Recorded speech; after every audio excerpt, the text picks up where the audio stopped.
ఒక చిన్న ప్రేమ కథ. ఒకరంటే ఒకరికి చచ్చేంత ప్రేమ అంట. అనుకోకుండా ఒక రోజు ఇద్దరికి యాక్సిడెంట్ అయింది. ఎవరూ లేని సమయం.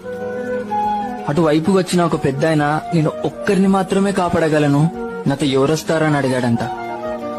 అప్పుడు ఆ అమ్మాయి హరక్షణం కూడా ఆలోచించకుండా నేను వస్తా పదా అని వెళ్ళిపోయిందంట. అబ్బాయి చనిపోయాడు. పైకెళ్లి దేవుడితో దీనంగా ఇలా అడిగాడంట, ఒకరంటే ఒకరికి చచ్చేంత ప్రేమ నా గురించి అరక్షణం ఆలోచించకుండా అలా ఎలా వెళ్ళిపోయింది అని అడిగాడంట. అప్పుడు ఆ దేవుడు అన్నాడంట, నే పంపించిన పెద్ద ఆయన కూడా అమ్మాయిని ఇలానే అడిగాడంట. అప్పుడు తాను ఇలా అనిందంట, నేను చనిపోతే వాడు జీవితాంతం ఏడుస్తూ నరకం చూస్తాడు, నాకు అది తెలుసు. వాడు బ్రతికుండగా నరకం చూస్తుంటే నీ స్వర్గంలో ఎలా సంతోషంగా ఉండగలను.